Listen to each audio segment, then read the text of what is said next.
Donc, nous allons continuer donc avec la professeure Elodie Chantala qui va nous parler donc du parcours de soins et qualité de vie des femmes vivant avec le VIH, pardon, avec l'endométriose. Des formations. Bonjour professeur. Bonjour à tous, merci. Vous m'entendez bien? Oui, on vous entend très bien. Bonjour à tous, merci beaucoup de m'avoir invité à votre congrès. Je suis ravie. Je suis navrée de ne pas pouvoir être avec vous en présentiel, mais on va essayer de le faire en visio. Alors effectivement, moi, je vais vous parler d'endométriose et pour vous parler du parcours de soins, je me permets de vous reparler un peu de ce qu'est effectivement la maladie pour mieux comprendre pourquoi en fait il faut qu'elle se traite à plusieurs. Donc, je vais vous partager mon PowerPoint. Du coup, je peux peut-être commencer à vous parler d'endométriose si vous êtes d'accord. Oui, allez-y. Donc, tout le monde est attentif. Donc, effectivement, j'ai écouté avec attention votre présentation et les questions qui ont été posées. Et du coup, pour les reprendre, effectivement, vous voyez, l'endométriose, c'est une maladie qu'on connaît effectivement depuis peu et donc qui est caractérisée finalement par une grande errance diagnostique. C'est-à-dire qu'aujourd'hui, une femme pourrait diagnostiquer d'une endométriose, elle met de 7 à 10 ans, vous voyez, donc ce qui est énorme. Donc effectivement, les femmes, j'ai retenu effectivement des remarques comme on dit souvent que c'est dans la tête et c'est ce qui caractérise cette maladie. C'est-à-dire que l'endométriose, on a souvent dit aux femmes, bah voilà, vous avez mal pendant vos règles, c'est normal. Et puis si ça passe pas, c'est peut-être dans votre tête. Donc il faut regarder un peu dans votre vie pour voir comment ça va et peut-être que ça améliorera les choses. Et en fait, je vais vous reprendre un peu ce que c'est l'endométriose pour bien comprendre que c'est une maladie qui est anatomique, c'est-à-dire que en fait, on comprend pourquoi on a mal et là où on a mal en fonction des lésions. Donc, on peut avancer.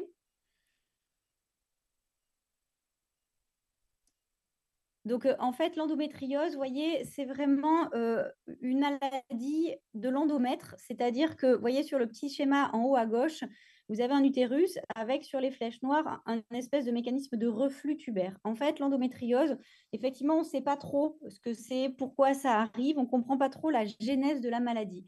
C'est-à-dire que ce qui a été avancé, c'est la théorie de Samson. Euh, vous voyez, on ne voit pas la diapo sur la visio, j'ai l'impression, non? C'est ce qui a marqué dans le chat. On voit, ah, ok, sur le chat peut-être, mais ici on voit très bien. Du coup, l'endométriose, en fait, c'est ça. Hein. Ce serait de l'endomètre, vous voyez, ce qui donne les règles tous les mois, qui, en fait, à chaque cycle, refluerait par les trompes. En fait, les trompes, elles font communiquer la cavité endométriale et la cavité pelvienne. Donc, du coup, vous avez effectivement ce reflux tubaire menstruel et ce reflux, il existe chez toutes les femmes. C'est-à-dire qu'on l'a toutes, on l'a toutes, vous voyez. Donc, en fait, l'endométriose, c'est de l'endomètre qui se retrouve en dehors de l'utérus. Donc, cet endomètre, chez la plupart des femmes, chez 90% d'entre nous, il est réabsorbé par notre système immunitaire, c'est-à-dire qu'il disparaît, il n'est pas à sa place, il ne peut pas vivre, il ne peut pas survivre, il ne peut pas s'implanter, il ne peut pas se développer. Et en fait, chez 10% d'entre nous, bah, en fait, cet endomètre, il va survivre ailleurs que dans l'utérus, s'implanter, se développer. Et c'est ça l'endométriose. Et du coup, quand vous avez vos règles, ben, l'endomètre qui se retrouve à l'extérieur de la cavité utérine, ça saigne. Donc, ça fait mal pendant les règles. C'est la douleur caractéristique pendant les règles. Donc, les femmes, elles ont mal pendant leurs règles. Et en fait, quand ça saigne plus, cette lésion qui s'est posée en dehors de l'utérus, elle va cicatriser en rétractant tout ce qu'il y a autour. Elle va tirer sur les tissus et elle va les figer. Et donc, on se retrouve avec finalement une perte d'anatomie normale. Et donc, ces rétractions, au final, elles font mal tout le temps. Donc au début, on a souvent mal pendant les règles et au fil du temps, quand la maladie s'est installée, eh ben, on a mal tout le temps en dehors des règles. Donc c'est assez caractéristique de la maladie. Et vous voyez, ce qu'on ne comprend pas trop, c'est cette fameuse genèse de la maladie. Pourquoi chez certaines d'entre nous, ça s'implante, ça survit, et pourquoi chez d'autres, ça disparaît. Donc 10% des femmes seraient atteintes de cette endométriose. On ne comprend pas cette phase d'initiation. Par contre, ce qu'on comprend bien, c'est la phase chronique de la maladie et ça rejoint un peu une des questions qui a été posée sur les contraceptions au long cours. C'est effectivement que la phase chronique, elle dépend des hormones, des œstrogènes. C'est-à-dire que nos ovaires qui sécrètent des œstrogènes et de la progestérone, ils vont faire grossir l'endométriose, c'est-à-dire les lésions. C'est logique parce que nos règles, elles dépendent de cette sécrétion hormonale ovarienne. C'est-à-dire que l'endomètre, qui est dans l'utérus, il va grossir tous les mois sous l'influence des œstrogènes. Et puis au moment des règles, il va tomber, s'écouler par le vagin. Et donc, priver les femmes d'œstrogènes, couper ces œstrogènes, ça va vraiment entraîner un assèchement, de mettre les lésions au repos et d'éviter de nouvelles finalement lésions, puisque ça va couper les règles. L'idée, c'est effectivement de mettre des progestatifs au long cours, c'est-à-dire en continu. Ça sécrète une faible dose de progestatif qui permet de ne pas être ménopausée. Et donc, ça coupe les oestrogènes. Et donc, les femmes n'ont plus de règles. Et puis, les lésions sont au repos. Elles ne saignent plus. Vous voyez, donc ça, c'est un des premiers traitements qu'on prescrit et qui marche assez bien. Néanmoins, on va y revenir. Ce sont des traitements qui privent d'œstrogènes. L'œstrogène, c'est un peu l'hormone de la bonne humeur, vous voyez, de la libido. Donc, il y a des patientes, des femmes qui sont extrêmement sensibles à ces prescriptions hormonales. Donc, c'est vrai que j'ai tendance à toujours dire attention, si vous avez une humeur un peu triste, il faudra me le dire. Donc, voilà. Ça va, vous m'entendez bien? Très bien, merci. Très bien. Oui. Donc, vous voyez, sur ce petit schéma qui est sous l'utérus, là, c'est une coupe transversale. Vous voyez, on vous met sur le côté de profil et on vous coupe en deux. Et donc, d'avant en arrière, on a en avant sur votre gauche la symphyse pubienne, c'est l'os qu'on sent au niveau de la vulve, envers la vessie.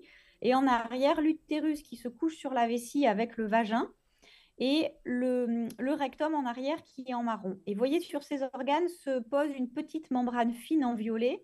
Et ça, c'est le péritoine. Et en fait, les lésions d'endométriose, c'est les lésions étoilées que j'ai dessinées. Et en fait, c'est les localisations anatomiques où se posent le plus souvent les lésions d'endométriose. C'est-à-dire que, vous voyez, ça se pose entre la vessie et l'utérus, et en arrière, entre l'utérus et le rectum, voire un peu plus bas, entre le vagin et le rectum. Et en fait, ça explique finalement les douleurs qui sont caractéristiques. Vous voyez, au niveau du vagin, quand vous avez des rapports avec pénétration, bah, du coup, vous allez être soit complètement en contact avec la lésion qui est en arrière, soit le fait de mobiliser l'utérus, eh ben, ça fait mal parce que je vous ai dit, une fois que les lésions, elles saignent plus, elles sont fixées, elles fixent les organes. Et du coup, vous allez avoir un utérus qui est fixé, qui ne peut plus bouger. Et donc, ça fait mal pendant les rapports. Donc, vous voyez, ça explique ces localisations, ces douleurs où les femmes, elles ont mal, vous voyez, au niveau du rectum, quand elles vont à la selle, elles ont mal quand elles ont des rapports, elles ont mal quand elles vont faire pipi, elles ont même du mal à faire pipi quelquefois. Vous voyez, donc, ne serait-ce que sur ce schéma, on comprend un peu les endroits où les patientes, elles ont mal, mais surtout le fait est que la prise en charge de ces patientes, elle va d'emblée devoir être multidisciplinaire. C'est-à-dire que quand on voit ce schéma, on se dit, OK, les patientes, il faut qu'elles voient un gynécologue ou un médecin traitant ou une sage-femme pour prescrire ces premiers traitements hormonaux qui vont bloquer finalement ce reflux tubaire, donc de nouvelles lésions, et surtout qui vont mettre les lésions au repos.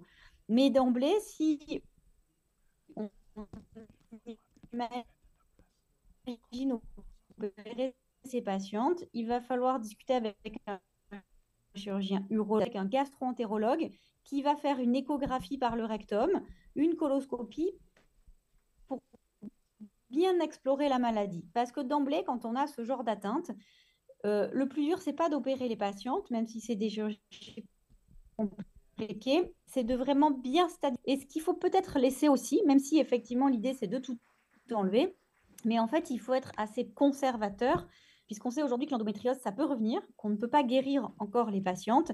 Et donc c'est une vraie discussion, tous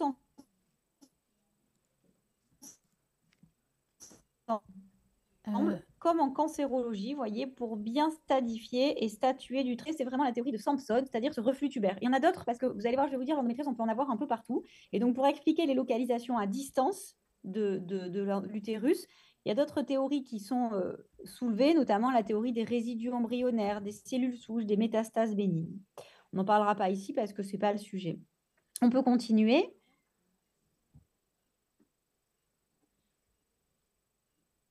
Donc, vous en avez parlé tout à l'heure. Vous voyez, c'est le même schéma. En fait, avec toutes les lésions, on peut en avoir au niveau de l'ovaire. On peut en avoir, encore une fois, en arrière de l'utérus, entre l'utérus et la vessie. Et soit les lésions, elles se posent sur la fine couche, la fine membrane que je vous ai montré tout à l'heure en violet, qui est le péritoine. Ça s'appelle des lésions superficielles. Donc, elle se pose dessus, soit ça envahit cette membrane, et ça va même pénétrer, envahir l'organe adjacent qui est dessous, et ça s'appelle des lésions profondes. Donc d'emblée, vous voyez, sur la compréhension de cette maladie, on peut d'emblée se dire, mais en fait, est-ce que c'est la même maladie à chaque fois? Est-ce que la patiente qui va avoir une atteinte ovarienne, une autre qui va avoir une atteinte que superficielle, une autre qui va avoir des atteintes que profondes, vous voyez, est-ce que c'est la même maladie? Et donc, vous l'avez très bien dit juste avant, c'est une maladie qui est multifactorielle. Aujourd'hui, on sait que ça dépend des hormones et donc de leurs récepteurs. On sait que ça dépend de la génétique. On sait que ça dépend sûrement de notre système immunitaire, du microbiote, puisque vous avez cité tout à l'heure l'article, voyez, sur euh, l'environnement microbactérien du vagin et du rectum des femmes. On sait que il y a l'épigénétique qui est en cause.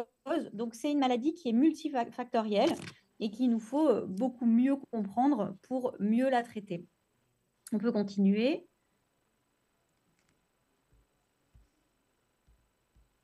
Donc, vous voyez, ça, c'est les différentes formes d'endométriose. Il y a l'endométriose interne, c'est l'adénomiose, c'est-à-dire que c'est de l'endomètre. Vous voyez, sur le schéma de droite, au milieu, c'est un petit utérus. L'endomètre, en fait, il ne sort pas de l'utérus, mais néanmoins, il n'est pas à sa place, il se glisse dans le muscle. Et ça fait des espèces de cryptes qui sont toujours gorgées d'endomètre qui saignent. Donc, ça fait des utérus un peu globuleux. Et ça s'appelle de l'endométriose interne.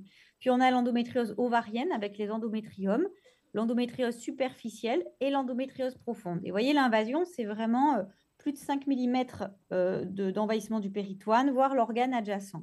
Et donc, des localisations anatomiques multiples avec ces, voyez, ces lésions un peu caractéristiques en bas à droite, un peu violettes. C'est du sang, hein, du vieux sang qui saigne. On a à gauche, en haut, une coloscopie avec, voyez, une lésion qui pénètre à l'intérieur du tube digestif. Et puis en dessous, on a un utérus qui est complètement ramené, fixé à la vessie en avant, avec plutôt des lésions un peu blanchâtres. Et c'est des lésions qui sont, vous voyez, un peu fibrosées. C'est ces fameuses lésions qui rétractent, vous voyez, qui tirent. Donc, et ces rétractions, elles font mal. On peut passer.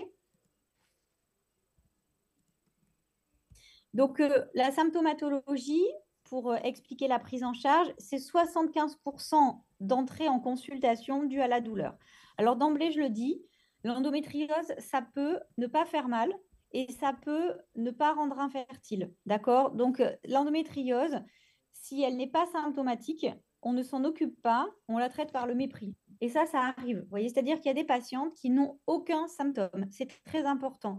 Parce que toutes les dames aujourd'hui, maintenant qu'on connaît l'endométriose, celles qui ont l'endométriose, elles vont se dire, oh là là, j'ai de l'endométriose, ça va me gâcher la vie. Pas forcément. Déjà, aujourd'hui, on sait mieux la prendre en charge. Et puis, vraiment, ça peut être complètement asymptomatique. C'est ce qui rend hyper difficile le diagnostic, parce que la douleur, elle peut être complètement variable.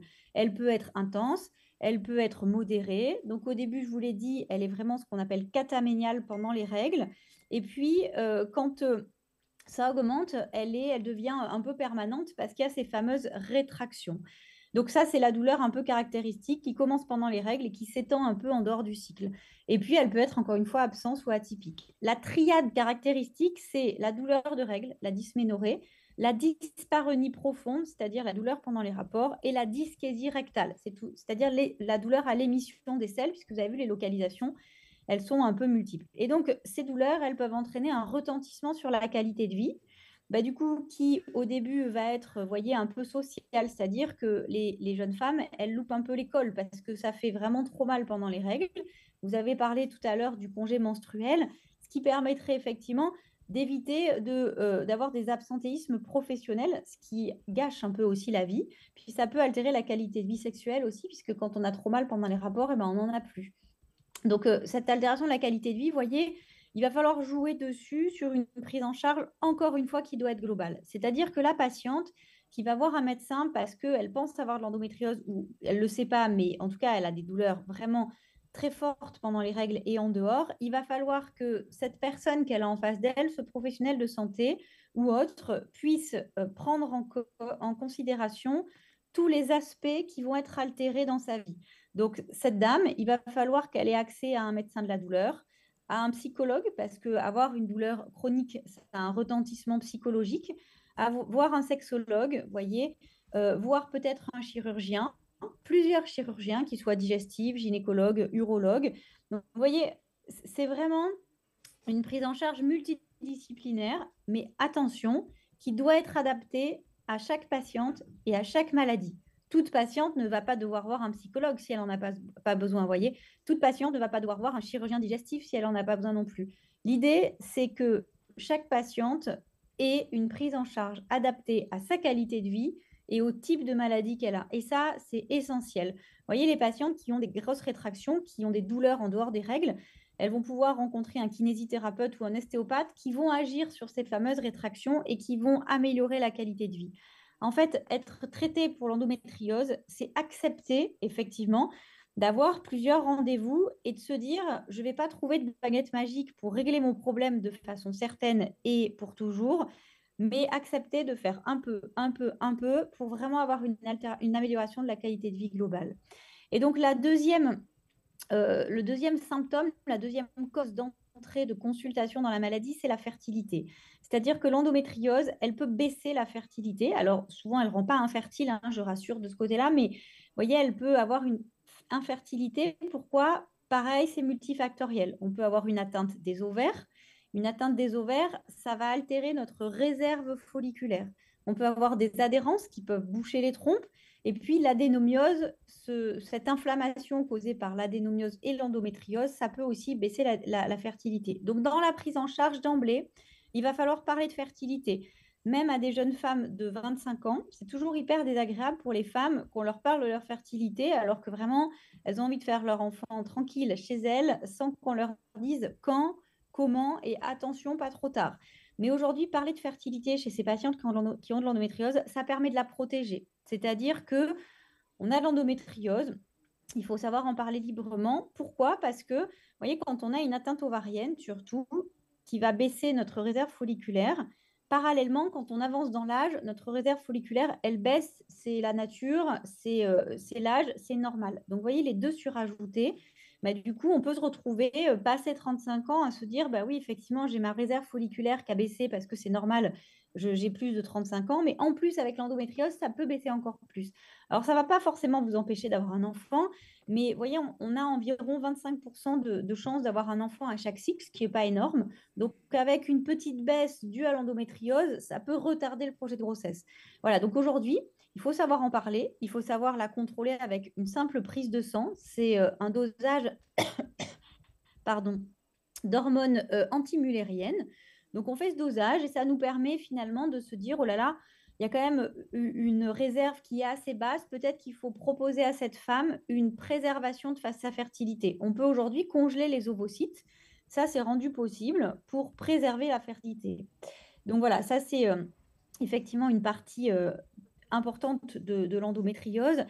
Et ce petit schéma en haut, là, pour vous montrer qu'aujourd'hui, l'endométriose, toute sa prise en charge, en France, elle coûte plus cher que la prise en charge du diabète et que de certains cancers, vous voyez, par rapport à l'altération de la qualité de vie qu'elle peut entraîner, notamment les absences professionnelles. Donc aujourd'hui, effectivement, les pouvoirs publics se sont emparés de ce problème et en ont fait un problème de santé publique, ce qui nous a permis de grandement pouvoir améliorer la prise en charge et je vais vous en parler.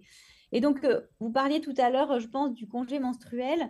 Ce qui a permis aussi de voyez, améliorer grandement la qualité de vie de ces patientes, c'est le télétravail. C'est-à-dire que c'est un gros stress pour les patientes de se dire, je vais avoir mes règles telle date, bah là, ça va être terrible, je ne sais pas comment je vais pouvoir faire. Quand on sait qu'on peut être en télétravail, il y a quand même une amélioration de la qualité de vie avec une diminution du stress et une gestion un peu plus optimale de sa douleur quand on est à la maison, qu'on n'est pas exposé aux autres. Voyez. On peut continuer. Donc ça, c'est une diapo juste pour vous montrer effectivement les recommandations du parcours de soins. Donc l'endométriose, quand on suspecte une endométriose, on va déjà instaurer un traitement hormonal pour essayer justement de bloquer les règles. Donc c'est un traitement hormonal en continu. Les recommandations stipulent une pilule qui peut être œstroprogestative. Alors vous allez me dire, attendez, vous m'avez dit que les oestrogènes, ça faisait grossir les lésions. Oui, mais en fait, si vous voulez, c'est toujours mieux d'avoir des oestrogènes d'une pilule qui est aussi contraceptive que les oestrogènes des ovaires parce que ça contrôle un peu mieux. Et donc, ces pilules oestroprogestatives, vous pouvez aussi les prescrire en continu. Mais en fait, en général, on passe d'emblée aux pilules microprogestatives, alors qui sont très bien tolérées. Hein, je vous rassure, toutes les patientes n'ont pas des dépressions réactionnelles ou n'ont pas une baisse de libido conséquente. Mais ça peut arriver, donc il faut savoir en discuter avec les patientes pour les prévenir. Et donc, on prescrit effectivement un traitement hormonal en continu. Et il n'y a pas de délai finalement limitant ces prescriptions avec un traitement antalgique de palier 1, souvent effectivement du Doliprane ou du Spasfon en fonction de l'atteinte. Donc ça, ces traitements, il faut qu'ils soient prescrits, voyez, par un médecin qui connaît l'endométriose, qui en a entendu parler, et on appelle ces personnes des personnes de premier recours. Ça peut être un médecin généraliste, ça peut être une sage-femme, ça peut être un gynécologue. Tout ça pour vous expliquer, on va le revoir juste après, c'est essentiel dans la prise en charge de l'endométriose. Il faut qu'on grade les soins. Je vous l'ai dit tout à l'heure, la patiente, il faut qu'elle soit traitée en fonction de son retentissement, parce qu'elles n'ont pas tous toutes le même, vous voyez, et en fonction de sa maladie. Donc ça veut dire que tous les professionnels de santé n'ont pas besoin de voir toutes les maladies différentes. C'est-à-dire que une patiente qui a des règles assez douloureuses, ça commence à être assez invalidant. Alors on me dit toujours, mais quand est-ce que c'est normal, quand est-ce que ça l'est pas? C'est la vraie question de se dire, les gens me disent que c'est dans ma tête. Moi, je dis toujours que quand ça empêche trop, c'est-à-dire que quand vous avez tellement mal que vous pouvez plus aller au resto, vous pouvez plus aller avec vos copines, vous pouvez pas aller bosser, vous pouvez pas avoir de rapport, là, ça devient pathologique, voyez. Donc ça, c'est pas normal. Donc on consulte et il y a un professionnel de santé qu'on appelle de premier recours qui va prescrire ce traitement et voir comment ça se passe. Si ça marche pas, on peut essayer de changer de contraception, de traitement hormonal, ou on peut être amené à consulter un professionnel de deuxième recours.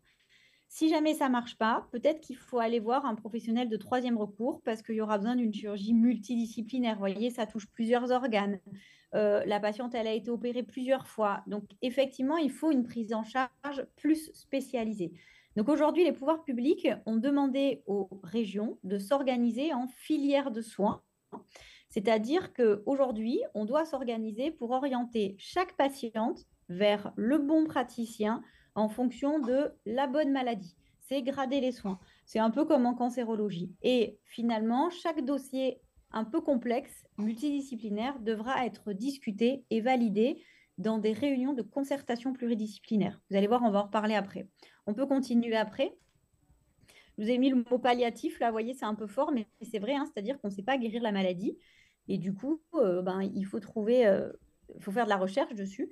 Et puis, il faut trouver des traitements pour vivre avec, pour vivre bien avec. Donc, je vous ai mis quelques photos. J'espère que ça choquera personne. Ça va pour vous? Oui, je pense tout le monde, Ouais. ça choque La photo personne. d'avant, c'est en fait une vue de célioscopie, si on peut juste revenir dessus. La photo d'avant, c'est un utérus, vous voyez, qui est retenu par la pince vers le haut. On est en célioscopie, on est dans le ventre de la dame. Et en fait, la pince, elle tient le corps de l'utérus. En dessous, un peu plus bas, on appelle ça le torus. Utérin, c'est la partie basse et inférieure. Et c'est vraiment là où vont se poser les lésions d'endométriose. Vous allez voir sur la photo d'avant. Et en fait, il y a deux espèces de cordes de chaque côté, à gauche et à droite, qui tractent un peu l'utérus, qui partent sur les côtés. C'est un peu les ligaments utérosacrés qui vont de l'utérus vers le sacrum. Ce qui en fait explique aussi que les patientes, vous voyez, elles peuvent avoir mal un peu dans les fesses, un peu au sacrum, parce que quand on a des lésions posées sur ces fameux ligaments, ça tire sur leur accroche du sacrum. Donc ça, c'est normal. Il n'y a pas d'endométriose. On passe à la photo suivante. Là, vous voyez par contre, sur la photo suivante, que vous avez des lésions d'endométriose. Vous voyez, rappelez-vous celle d'avant, vous aviez deux petits ligaments, deux cordes. Là, vous voyez, les cordes, elles ont disparu. On a des espèces de lésions violettes marron avec une espèce de rétraction et de déformation complète. Vous voyez, donc c'est ça l'endométriose. C'est ces fameuses lésions qui déforment complètement l'anatomie. On a à gauche en bas un gros ovaire qui est recouvert par la trompe, donc un endométrium.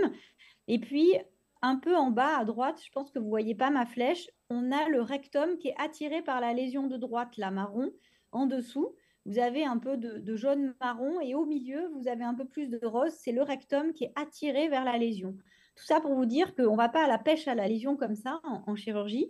Il faut aller regarder les organes. Il faut aller les voir pour ne pas les abîmer parce que sinon, effectivement, on fait des trous dedans.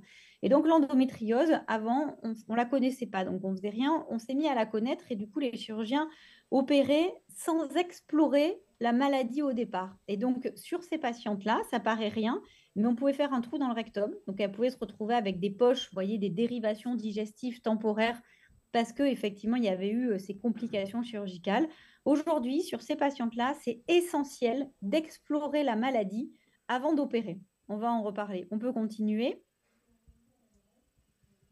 Là, vous voyez, je vous ai mis des schémas d'anatomie pour vous faire comprendre aussi le mécanisme des lésions et du coup, pareil, les parcours de soins des patientes. C'est-à-dire que sur le schéma de droite, c'est une coupe transversale. Vous êtes coupé en deux de façon transversale. Vous voyez, on vous coupe comme ça et on regarde à l'intérieur.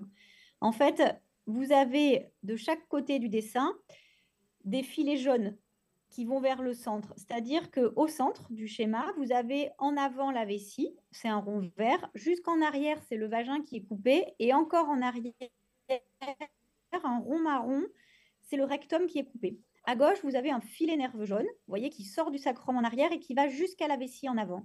Ces filets nerveux, vous en avez un à gauche et un à droite. Vous me suivez?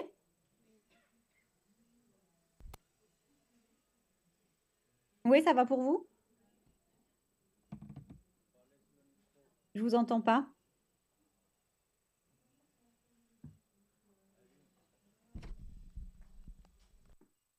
Je ne sais pas si vous m'entendez.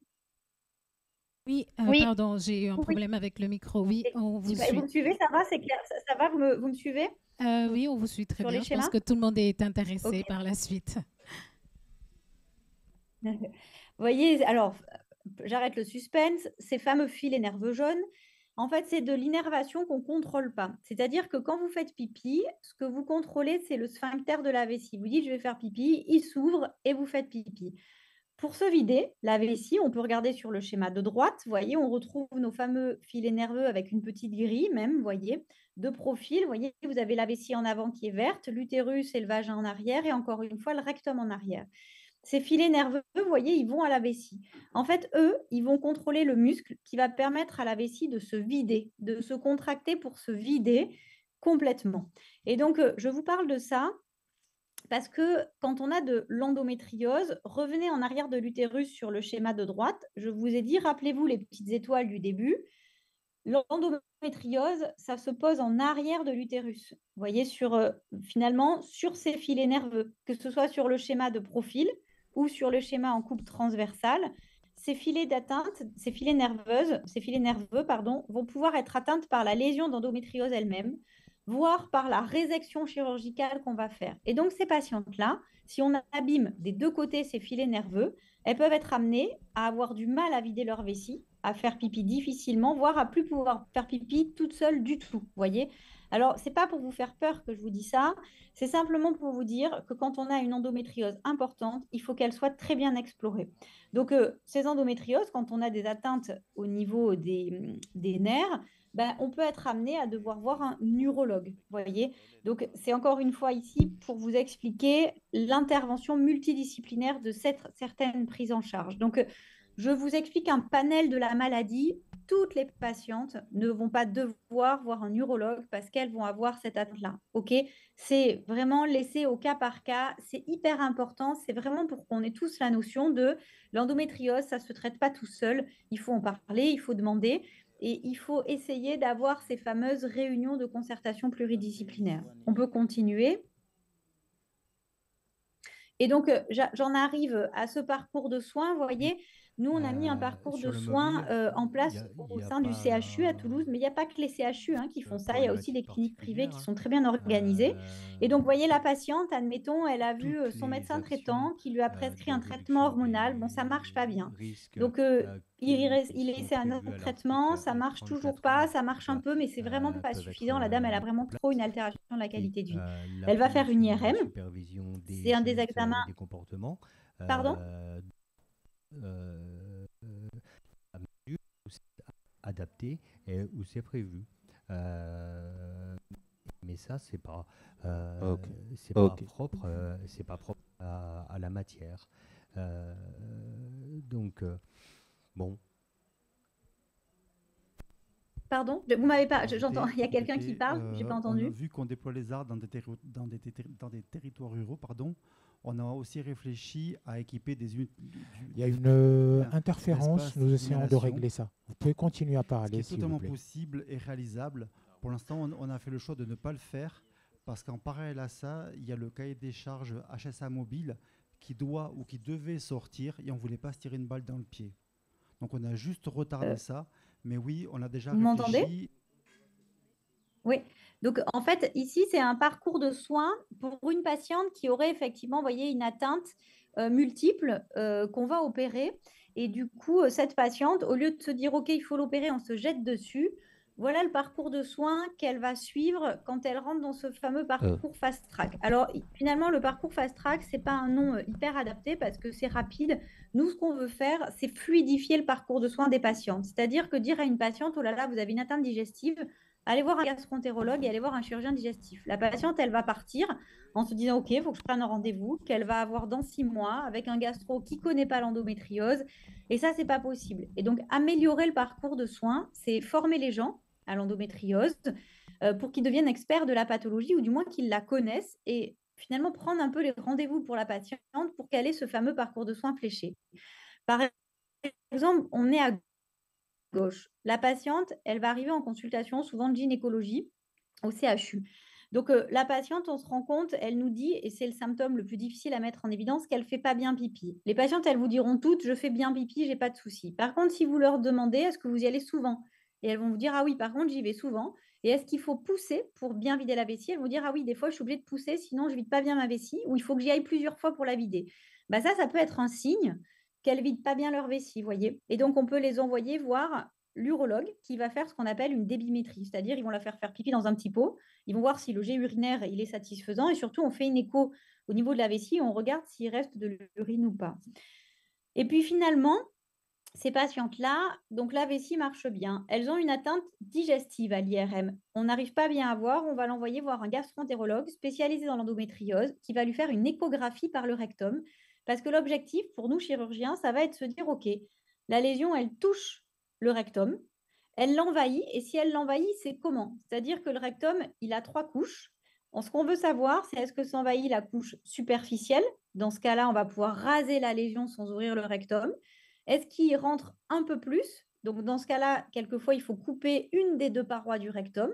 Ou est-ce que vraiment la lésion, elle est ce qu'on appelle transfixiante?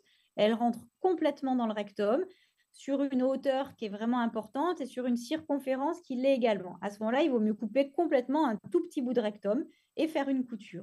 Donc, vous voyez, l'exploration de la gastroentérologue ou du gastroentérologue, elle est essentielle. Mais il faut qu'ils connaissent l'endométriose, sinon il ne sait pas ce qu'on cherche. On peut envoyer aussi les dames dans des consultations spécialisées de médecine de la reproduction, si on pense qu'elles ont effectivement un problème de fertilité. Et puis, pour les patientes qui vont être ménopausées précocement parce qu'on leur aura enlevé les ovaires, alors même si c'est recommandé, il faut éviter chez les très jeunes, ça c'est vraiment déconseillé. Mais effectivement, on a ces consultations d'hormonologie dites complexes. Les patientes, elles ont pris une ribambelle de traitements hormonaux, ça ne marche plus, il faut en trouver d'autres. Et donc, elles ont vu ces professionnels, on discute du dossier tous ensemble, on se réunit tous ensemble et on discute de la meilleure prise en charge. Parallèlement, si besoin, on peut être amené à voir un chirurgien digestif. Alors, même si c'est moi qui fais ces chirurgies, je discute toujours des dossiers avec un chirurgien digestif pour savoir quelle est la meilleure prise en charge, le meilleur geste à faire. Un chirurgien urologue, vous allez me dire, qu'est-ce que le chirurgien thoracique vient faire ici? En fait, je vous l'ai dit, l'endométriose, c'est anatomique. Vous pouvez avoir une lésion qui se met au niveau du diaphragme. Vous voyez, c'est le muscle qui sépare l'abdomen du thorax.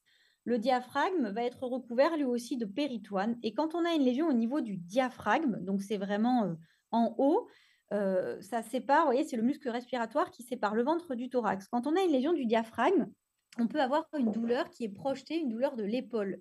Alors, vous voyez, vous imaginez les patientes, effectivement, qui ont une douleur à l'épaule quand elles ont leurs règles. Celles-là, on leur a dit pendant des années que vraiment, c'était dans leur tête. Et pas du tout. En fait, c'est anatomique. C'est-à-dire que le diaphragme, il est innervé par un nerf qui est le nerf phrénique, qui sort de la 4e cervicale en arrière, et puis qui descend, vous voyez, dans le cou, qui passe au-dessus de l'épaule et qui va innerver le diaphragme. Et donc, les patientes, quand elles ont une atteinte du diaphragme, elles ont une irritation du nerf phrénique et donc une douleur projetée vers l'épaule. Donc, c'est très bien expliqué, en fait, par l'anatomie.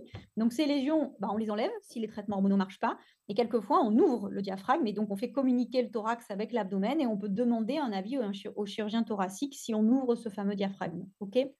Donc, je vous ai mis la stomathérapeute. C'est l'infirmière spécialisée dans les poches voyez, c'est-à-dire les dérivations digestives, voire même urinaires. Alors, urinaire, on n'en fait jamais en endométriose, mais je vous ai expliqué la prise en charge rapidement du rectum. Si on le coupe, on va faire une couture et du coup, cette couture, si on a peur qu'elle ne soit pas étanche ou qu'elle ne tienne pas, on peut être amené à court-circuiter les selles. Au lieu qu'elles passent dans notre couture, on peut les faire passer plus haut dans une poche à la peau. On coule le tube digestif à la peau. Alors vous allez me dire, oh là là, mais quelle prise en charge!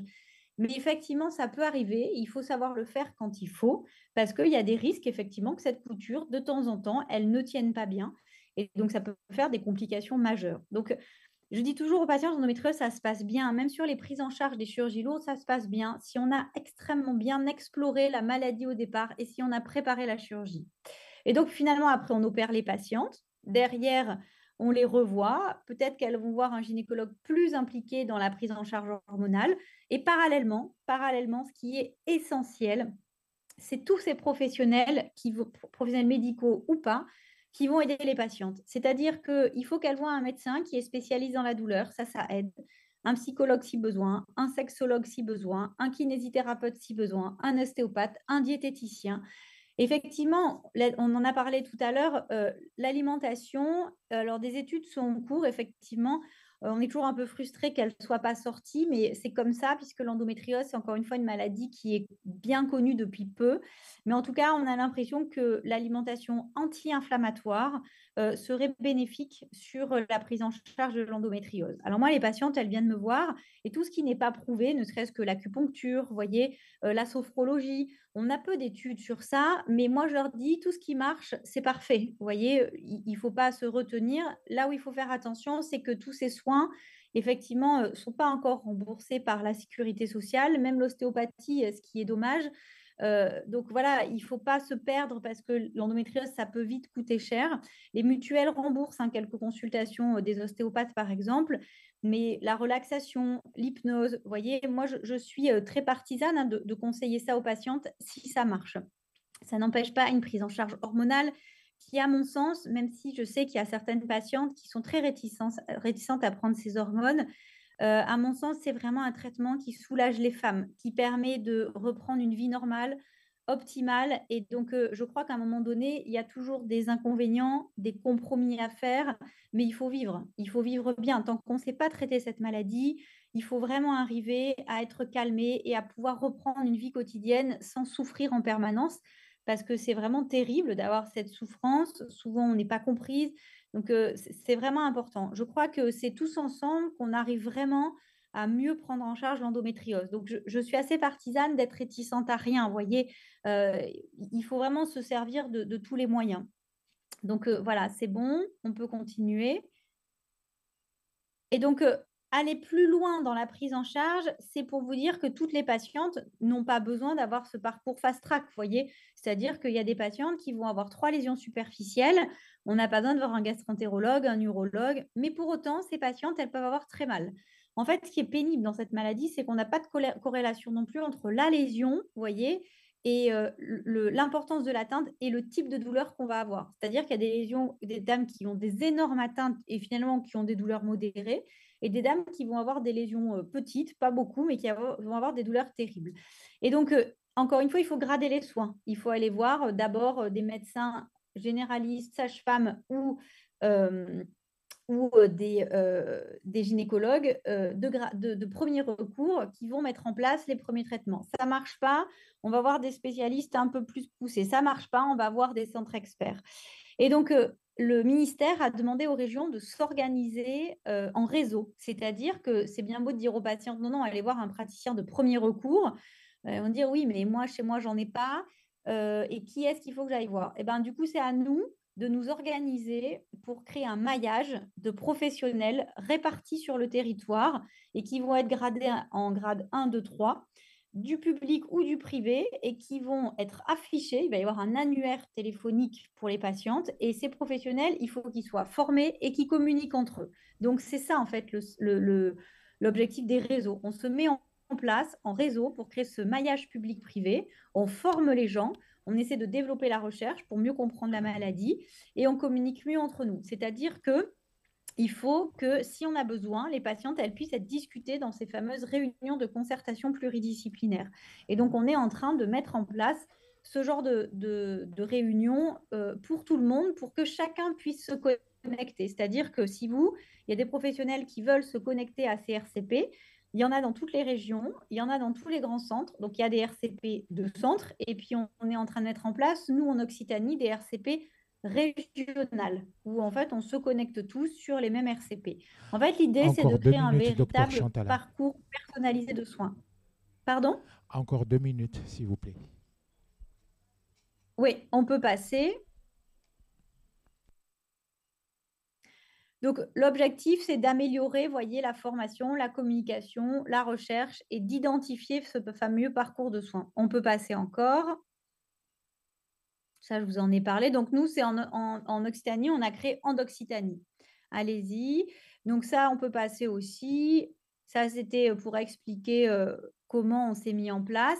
Et donc, vous voyez, c'est mettre en place des soins primaires de proximité, secondaires et tertiaires de recours. Donc, nous, on s'est organisé en 2 hémi-régions. On peut passer encore. Et donc, le premier recours, vous voyez, c'est les médecins généralistes, les gynécologues et les sages-femmes. Donc, on adhère à cette filière et on traite les femmes au plus proche du domicile. On peut passer. Donc, les deuxièmes recours, vous voyez, je vous ai mis des exemples. Ça peut être des gynécologues médicaux vraiment très formés à l'endométriose, des gynécologues obstétriciens, des chirurgiens gynécologues. Et on a mis dans ce deuxième recours tous ces médecins qui ne sont pas vraiment gynécologues, mais qui connaissent très bien l'endométriose parce qu'ils font partie du parcours de soins. Vous voyez, ça peut être les urologues, les gastroentérologues, c'est eux. On peut continuer. Et les troisièmes recours, c'est souvent les centres multidisciplinaires parce qu'ils ont le plateau technique et c'est eux qui vont créer la formation des professionnels et entraîner la recherche. On peut passer encore.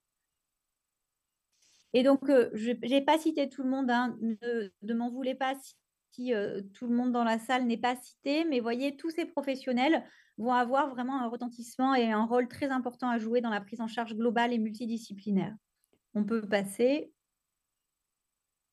Donc ça, c'était juste pour vous montrer que la prise en charge de l'endométriose, c'est aussi réfléchir globalement à tout ça, c'est-à-dire faire de la recherche sur la prise en charge, l'épidémiologie, les oestrogènes, la qualité de vie, le biote, le système immunitaire. Donc, vous voyez, il nous reste un peu de chemin à faire pour mieux la comprendre et peut-être pouvoir donner des médicaments très ciblés chez chaque patiente. Avoir un médicament, encore une fois, adapté à chaque patiente et à chaque maladie, dans un parcours de soins personnalisé. Donc vraiment, le mot d'ordre dans l'endométriose, c'est ne pas la traiter tout seul. Il faut avoir, demander un avis, prendre en charge la fertilité d'emblée, c'est important, il faut savoir en parler. Et puis tous ces soins de support avec la prise en charge de la douleur, voyez, et de la sexualité. On peut passer, mais je crois qu'après, c'était des diapos. Voilà, non, c'est bon, c'est terminé pour moi, ces diapos sur la recherche, mais je vous en parlerai un autre jour. Voilà, vous voyez, ça, c'est un peu le parcours de soins avec tous les intervenants. Merci beaucoup pour cette magnifique intervention. Merci pour votre attention. J'ai été un peu longue, je suis désolée. Non, c'est vrai. Est-ce que vous avez le temps pour prendre quelques réactions et quelques questions? Oui, bien sûr, bien sûr, bien sûr. Donc, allô? Ouais. Comme on est à Mayotte, on a déjà du mal à avoir une sage-femme. Du coup, moi, je pense que déjà, il faut savoir qu'il ne faut pas non plus, affoler. Parce que maintenant, moi, j'ai beaucoup de filles qui viennent me voir en me disant « j'ai l'endométriose ». Donc, il ne faut jamais dire non, ce n'est pas ça. Par contre, il faut vraiment qu'on arrive à leur dire qu'il y a des moyens pour ne pas avoir mal. Du coup, je crois que il faut aussi rassurer avec les oestrogènes, les progestérones, enfin les pilules, leur dire qu'elles ne seront pas stériles après. Et justement, si on arrive à couper les règles jusqu'à ce qu'elle ait envie d'avoir des enfants, l'avantage, c'est que du coup, il n'y a pas de lésions anatomiques qui empêchent d'avoir des enfants. Et le jour où elles veulent avoir un enfant, je ne dis pas que ça sera fait comme ça, digitine naso, mais au moins, il y a moins de risques. Parce qu'ici, dès qu'il y a des pathologies en plus, il n'y a pas de spécialistes. Donc, avant d'avoir des problèmes, il vaut mieux essayer de discuter, bien sûr, mais ensuite trouver une solution avant qu'il y ait des problèmes. Voilà. Donc, on soigne la douleur, le baume du tigre, et ensuite, on parle des estropurgitatifs et de l'arrêt des règles. Moi, je pense que ça, le problème ici à Mayotte, c'est aussi que les gens, dès qu'on parle pilule, ils ont peur. Voilà. D'accord. Mais il n'y Ah a, ouais, y a mais pas de spécialiste. je m'attendais à ce que vous me disiez ça, je m'en doutais un peu.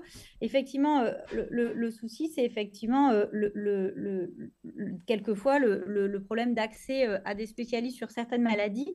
Mais l'idée, je l'ai dit, hein, c'est effectivement, l'idée première, c'est de rassurer. C'est-à-dire que ce n'est pas parce qu'on a de l'endométriose qu'on va être infertile ou qu'on va avoir une vie gâchée, pas du tout. Effectivement, il faut savoir rassurer aussi sur les traitements hormonaux parce que ici aussi, vous voyez, c'est-à-dire qu'il y a beaucoup de femmes, je l'ai dit, qui ne sont pas trop d'accord avec le fait de prendre des hormones. Prendre des traitements hormonaux, ça n'empêche pas d'avoir des enfants plus tard et ça ne donne pas de cancer. Donc, prendre un traitement hormonal, c'est important parce qu'effectivement, vous l'avez très bien dit, ça va mettre les lésions au repos et ça va aussi protéger la fertilité, c'est-à-dire que ça va éviter qu'il y ait d'autres lésions qui se développent. Maintenant, quelquefois, en fait, les lésions, elles sont tellement installées que enlever les lésions, c'est nécessaire pour la fertilité parce que la fertilité, elle va être boostée.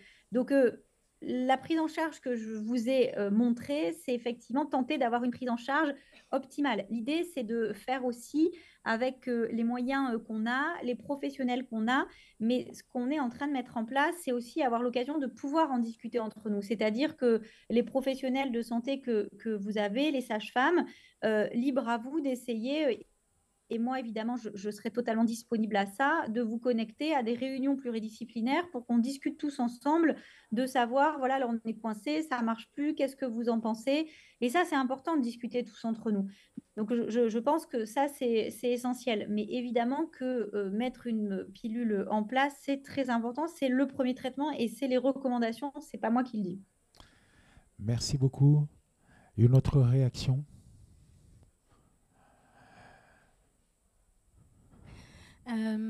J'avais une question par rapport aux adhésions.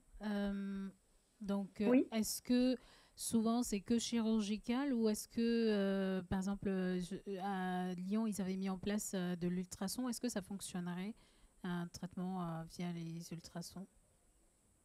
Oui, en fait, le TENS, la neurostimulation par TENS, ça marche très bien. Franchement, c'est pas miraculeux, mais vraiment, ça aide à gérer la crise et le quotidien.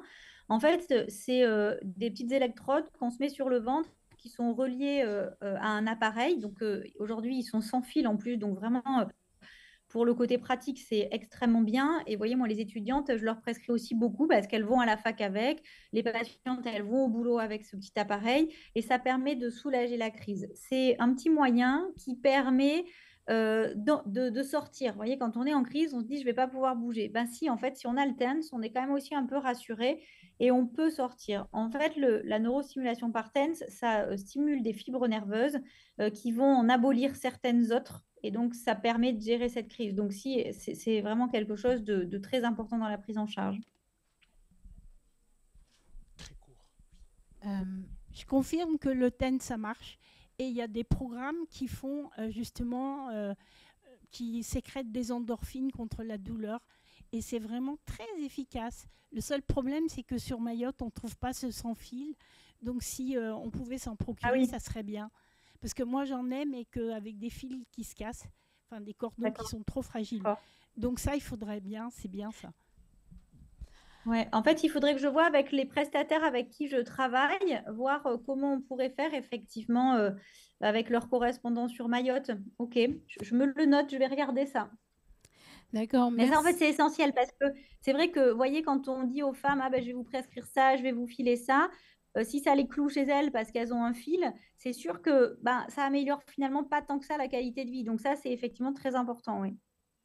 D'accord, merci beaucoup, Élodie Chantala. Je vous en prie. Merci à vous. Merci à vous.